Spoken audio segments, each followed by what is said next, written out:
4G, 4G, 4G, it's all the rage, but depending on what your personal definition of 4G is, there's probably at least one carrier out there that disagrees with you. What's going on, guys? I'm Aaron from PhoneDog.com. Whether you think LTE, WiMAX, HSPA+, all of the above, none of the above are 4G. Whenever we get two 4G devices in the Phone Dog Labs, well, we do a dogfight to see which one is the best. One of those is a T-Mobile myTouch 4G slide made by HTC, available at T-Mobile now for $199.99. Now the benefit here, not only does it have a physical QWERTY keyboard, and not only is it an upgrade from the myTouch 4G or 3G slide rather, but it has a dual-core 1.2 gigahertz processor, Android 2.3, an 8-megapixel camera, which T-Mobile basically says is the best camera that any smartphone has ever had. Now that goes up against the Samsung DROID Charge on Verizon, one of Verizon's flagship 4G LTE devices, and as you know, their network has received quite a bit of praise in the LTE department for fast speed. So which one's the best? Is it the T-Mobile myTouch 4G slide with the physical QWERTY keyboard, or is it the Samsung DROID Charge with all of its slabby goodness, Android 2.2, and Verizon 4G LTE connectivity? We'll find out in the dogfight, but first, special thanks to our buds at Best Buy, because when you walk into Best Buy Mobile, you don't have to deal with mail-in rebates. You walk out with either of these devices without messing with paperwork, waiting 8 to 10 weeks. That's pretty cool, and let me tell you, they give us a bunch of phones in our One Paw Bandit game. So, you know, all those phones that you win in our contests, those are provided by Best Buy Mobile. But enough of that, let's get into it. So to begin part 2 of the video, I kind of want to show you some of the differences between Sense 3.0, which is over here, and TouchWiz 3.0, which is on the DROID Charge, just to show you how, you know, even though Android 2.2 and 2.3, there are some differences between the two, just to show you how dramatically, you know, overlays like TouchWiz and Sense can really make the Android experience different and either make it a positive one, you know, or a negative one, depending on your personal taste. But you can see, you know, just to go into contacts, for example, we'll go into contacts on both of these, and you can see the differences here, how it looks. And you can see the myTouch version offers this little circular button. That's always to be able to tell if that person's online. It's something that's specific to myTouch. It's a nice little feature. And then down here, what I really like is the way they have this little rotating button down here where you can switch between groups, phone, call log, and voicemail. Now, for example, let's go into, let's just say, old man. And what I really like is you can go into the contact info, you can see the home, message, website, etc., VIP calls, you know, you can make options, you can divert the calls, change the ringtone. What I like is, let's say, you know, old man and I talk on a regular basis, and I can go over here and see messages, mail, updates, gallery, call log, and more. So if I want to go over to the call log and say, when did we last talk, it's going to bring up the list of calls that we had, you know, since I reset my call log. And then over here, messages, same thing. So any old man messages I have will pop up over here, and to compose, all I have to do is click there, and it'll automatically bring up a new message. So it's just a nice organized structure. They've really done a good job with Sense, and all the way up to Sense 3.0, they've really made some improvements. So this is, you know, the best of the best, in my opinion, out of all of the Sense builds, as it should be, since it's the newest version. But like I said, you get that nice little thing over here where you can tell if that person's online or not. And of course, I can click Google and see all the contacts that are linked to old man. So nice address book there, whereas over here it's a little bit more simplistic, a little bit more to the roots when it comes to Android. So we can go over to old man and take a look at the same thing here. You can see some tabs at the top. You have history, activities, and media. You have the phone number and the website that old man works for, and I have the shortcuts, of course, to call and send messages. But I can go over here to history and see messages, calls. It's all grouped into one history area. Then activities, and then media as well. So nothing with old man. I can, of course, see the picture, and I can dial from there if I want to, or message. I just like the organizational flow of this one a little bit better, so I can go in there and, you know, automatically say, okay, when did we text message last? When did we make a phone call last? Do I have any pictures with him? Do I have any email messages from him? Etc. It's just a little bit more organized to me, whereas this one sticks a little bit more to Android, you know, roots, which is a little bit more open source and kind of ready to be customized. So both are great, but in terms of the overall, you know, overlay department, I think the myTouch 4G slide is the one to get, just because it's a little bit more organized. I feel like it's a little bit more developed than TouchWiz 3.0. Now, if this were a debate between the Galaxy S2, which is running TouchWiz 4.0, it'd be a whole other battle, because 4.0 is a tremendous improvement over 3.0. So you can just see here, we'll go into the phone, take a look at that, so you can see how that looks. Now, this is one area where I do have to kind of, you know, give HTC some, or give Samsung some credit, rather. They do a really good job with the call. I think it's very simplistic, very easy to use. And that's one of those things, when I want my keypad pulled up, I want it as simple as possible. And not the case with the myTouch 4G slide. You know, you can see here, we'll dial old man here, for example, and it shows all of the stuff that pops up and searches contacts, whereas over here, it shows up down here. So it's just a personal thing. I like the way this one shows up a little bit better. As much as I like my address book to be full of information and I can access stuff quickly and easily, I kind of like this to be minimalistic, and I feel like the Droid Charge is a little bit more minimalistic there. So different strokes again, but you can go over here to contacts, groups, and all the way over to voicemail, where you can access visual voicemail on this device if you so desire. So both of those are pretty cool. Let's take a look at the web browser on both, and you can see what those look like. Super LCD display over here, Super AMOLED Plus display over here. Obviously this one's bigger, so it's going to be the image quality is going to be a little bit nicer. So we'll go over here to phonedog.com, and then on this one we'll do the same thing. And it wasn't coming up the other day when I did a dogfight between this and the Droid 3. For whatever reason, the site didn't want to pop up on the myTouch 4G slide, so we'll give that a go and see if it does. It looks like it's going to pull up. But you can see here, PhoneDog's loading up, and of course it's running on Verizon's 4G LTE. And you can see it loads up pretty quickly, and it looks good on that 4.3-inch display. And the camera doesn't do it justice. I know I say this all the time, but the Super AMOLED Plus, gorgeous, gorgeous display. It really pops. The colors look good. Like the blue and the banner of PhoneDog looks fantastic. And just the colors are rich. The Netflix ad is very rich and just looks good.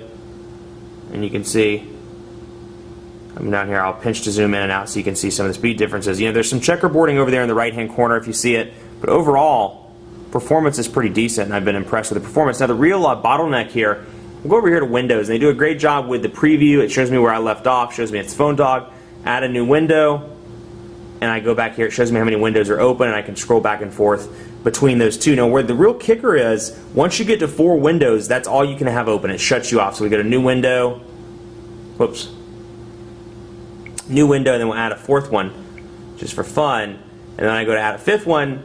You can see the buttons grayed out. I can only have 4 windows open max. A little bit of a limitation there and a bottleneck, so I don't care for that. But the display is fantastic. But just browser performance to browser performance, the myTouch 4G slide wins. I mean, the buttery smooth browser performance. It's one of the more interesting things I've said today. But you can see, performance is pretty good over here, and you can see Windows. Shows you that preview, and of course, I can access the second window and then jump back if I want to, and it picks me up right where I left off. So quick and easy to use. HTC does a good job there, and with that dual-core processor, this thing really flies in the browser department.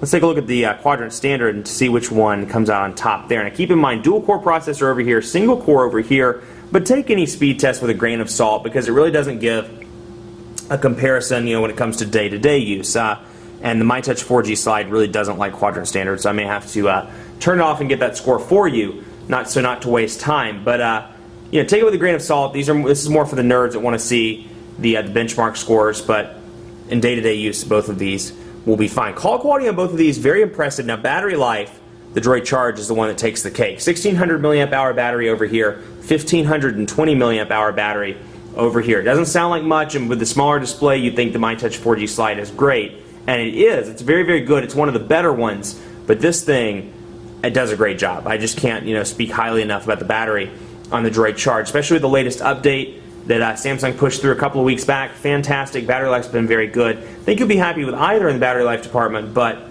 little bit better over here on the Droid Charge. It actually worked the first time that time. Device 1800. So the myTouch 4G slide is at 1800, whereas this one's still loading up. But call quality on both pretty strong, and the earpiece volume is loud as well. Over here, 958. So 958, 1800 over here. Again, take it with a grain of salt. The Hummingbird processor chipset never does well with quadrant standard, but just to give you an idea, side by side of the comparison, that's what those are like. Now we got to do a speed test because we want to see, HSPA Plus 4G versus 4G LTE 4G. We want to see the differences in the speed. So we'll load up speed test so you can see. We'll go over here and change the server. We'll change it to Greensboro, since Greensboro seems to be the one that's working a little bit better lately. The Charlotte one's had some issues, so we'll do that one. And wait for this to load up. Let's see which one it loads up on. Greensboro, excuse me. We'll begin the test so you can see. Now, 4G LTE just blows out of the water. Now, it's still a very young network. I found that when using mobile hotspot or using it for anything longer than about 15 minutes, 4G cuts in and out on Verizon. It's not ready for mainstream, not ready for data cards, for mobile hotspots, things like that, but you're using it for casual browsing on the phone. Look at that, 14.40 megabits per second, 6 megabits per second on the upload. Over here you're getting 4 which is definitely good. Don't get me wrong. I mean, that's one of the better GSM speeds. You know, pit that up against like a 2 megabit per second average for AT&T, and then 1.98 megabits per second over here. So much faster on the Droid Charge. That said, you have an all-around device that's all-around better equipped over here. So that's something to keep in mind. Now, last but not least, it's camera time. We're going to do an 8 megapixel camera test on both of these. And like I said, T-Mobile and HTC claim this is the best camera on any smartphone. And what I will tell you, it's the best on any Android smartphone. But it's still just a little bit behind the camera on the iPhone, and in my opinion on the N8 by Nokia as well. So we'll see here. We'll load it up on T-Mobile's pin that I have. And you can see I'm zooming in. And it's pretty quick zoom. Whenever I come in here, you can see how the circle focuses. Gets it zoomed in. And then there is our picture. So almost zero shutter speed. You can see my thumb, the clarity there. We can zoom in on the pin.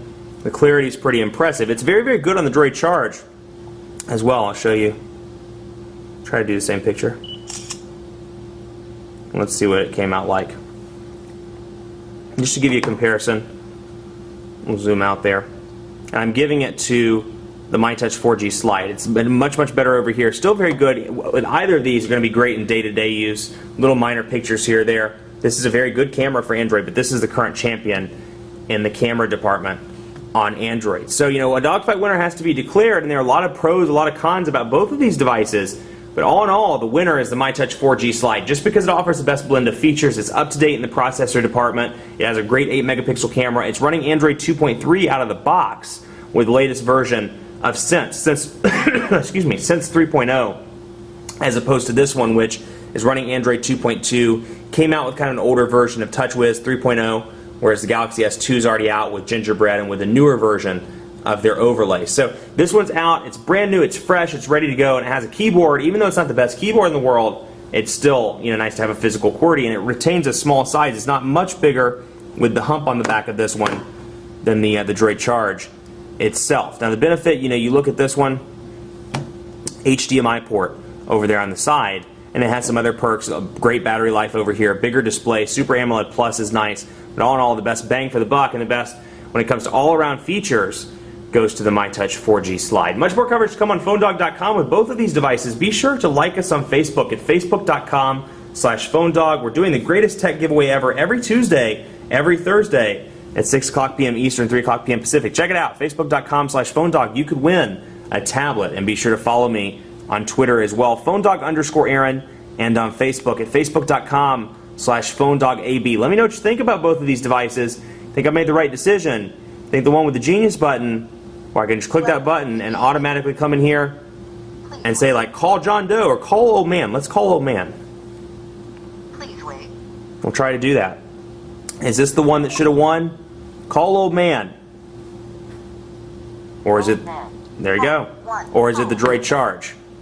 Let me know. PhoneDog_Aaron. Thanks so much for watching. We'll see you next time. I'm going to take a call from the old man.